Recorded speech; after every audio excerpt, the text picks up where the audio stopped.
સર્પ સંગે રહી રાત દિન પછી પરાધીનતામાં નહીં ફાવ્યું. નાગથી જેમ જુદી પડી કાચડી પછી ઉંદરોએ બિછાનું બનાવ્યું. ભગત બાપુની આ ઉક્તિ આજના આ સમયની અંદર કોઈ વ્યક્તિના ઓથે રહી અને જે વ્યક્તિ પોતાનું જીવન ગાળતો હોય એના કરેલા ઉપકારને જે માણસ ભૂલી જાય છે એ સંદર્ભની અંદર કાગ બાપુએ આ કાવ્ય પંક્તિ જણાવી. સર્પ સંગે રહી રાત દેન પછી પરાધીનતામાં નહીં ફાવ્યું. આપણા જીવનની અંદર કોઈક એવી સશક્ત વ્યક્તિનો હાથ જાણતા અજાણતા એવો હોય છે કે જેના પ્રતાપથી આપણે કોઈ અજાણતા કોઈ ગુનામાં આવી ગયા હોઈએ કે અજાણતા કોઈ આફત આવી ગઈ હોય તો એ સબળ વ્યક્તિના પ્રભાવથી આપણે બચી શકીએ છીએ. અથવા તો એમ કહીએ કે જ્યાં સુધી વ્યક્તિનો આપણી ઉપર પ્રભાવ છે ત્યાં સુધી જગતના કોઈના બાપની તાકાત નથી કે આપણને હાથ અડાડી શકે.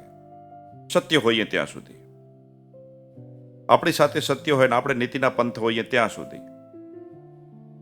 અને રૂપક કવિ કાગ બાપુ એવું સરસ આપ્યું છે કે જેમ સાપની માથે કાચડી, એ જ્યાં સુધી કાચડી સાપના શરીર માથે હોય છે ત્યાં સુધી કાચડીને આપણે અડવું એ મોતને દાવત દેવા જેવું છે. ત્યાં સુધી આપણે કાચડીને અડી નથી શકતા. હવે જોઈ લો, કાચડી નિર્બળ વ્યક્તિ અને સાપ સબળ વ્યક્તિ. સબળ વ્યક્તિ સાથેના સંગથી નિર્બળ વ્યક્તિ જ્યાં સુધી સાથે હોય છે ત્યાં સુધી જગત એને આંગળી નથી અડાડી શકતો.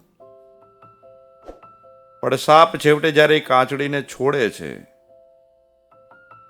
ઈ કલ્પનાને કવિએ ભીતર ઉતારી લીધી કે સાપને કાચડી ઉતારવાનો સમય થયો અને કાચડી ઉતારી નાખી અને પછી જે સાપના શરીરમાંથી ઉતરેલી કાચડીને જગતના નિમ્ન કક્ષાના લોકો, કવિએ અહીંયા શબ્દ વાપર્યો છે કે નાગથી જેમ જુદી પડી કાચડી પછી ઉંદરોએ બિછાનું બનાવ્યું. આ જગતની અંદર ઉંદર જેવા કેટલાય લોકો છે કે જેવી તકની રાહ જોઈ રહ્યા હોય છે. સાપના શરીરમાંથી ઉતરેલી કાચડીને પછી ઉંદરો મોઢેથી ખેંચીને પોતાના દરમાં ઓશિંકા બનાવવા લઈ જાય. હવે જો, જ્યાં સુધી કાચડી સાપના શરીરમાંથી હતી ત્યાં સુધી ઉંદરો તો શું, ધુરંધરો પણ એને અડી નથી શકતા. પણ જેવા સબળ વ્યક્તિના શરીર ઉપરથી નિર્બળ વ્યક્તિ ઉતરી ગઈ, પછી આવા માયકાંગલા કોઈ હોય ઉંદરો જેવા, એના પથારીનું ઓશિકું બનાવવાના સપના જગાડતો હોય, પણ પછી કાચડીને યાદ આવે કે જ્યારે હું સાપના શરીરમાંથી હતી ને ત્યાં સુધી મને પરાધીનતા લાગતી હતી. સર્પ સંગે રહી રાત દિન પછી પરાધીનતામાં નહીં ફાવ્યું. એને એમ લાગતું હતું હું આની સાથે આમ પરાધીનતાથી જીવન જીવું છું. આ કેમ મારે કરવું પડે છે, આ કેમ મારે હાલવું પડે છે. પણ પછી જ્યારે જગત ઘેરે વળી જાય, ઉંદરો જેવા જ્યારે એને ખેંચીને પોતાનું ઓશિકું બનાવવાનું જ્યારે પ્રયત્ન કરે ત્યારે તેને એ સંગ સાચો લાગે.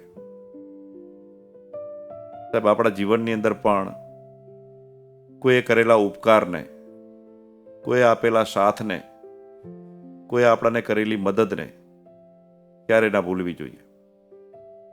ભગત બાપુએ આ એક સુંદર મજાની કાવ્ય પંક્તિથી તમને મને ટકોર કરી છે કે જ્યાં સુધી તમારા મારા જીવનની અંદર કોઈ સબળ શક્તિનો હાથ હોય, આ સબળ શક્તિ કોઈ વ્યક્તિ પણ હોઈ શકે ને આ સબળ શક્તિ કોઈ દૈવી શક્તિ પણ હોઈ શકે. શક્ય છે કે આધુનિક ટેકનોલોજીના યુગની અંદર આપણે આવા કોઈ દૈવી તત્વોની શક્તિના સહારાને ન પણ માનીએ, પણ વ્યક્તિગત તરીકે આપણા જીવનની અંદર આપણી સાથે રહેનારા કોઈ એવા સબળ વ્યક્તિઓ હોય છે કે જાણતા અજાણતા આપણને મદદ કરતા હોય છે. આ ઉપકારને ક્યારે ના ભૂલતા, એને પરાધીનતા ન સમજવી. આભાર.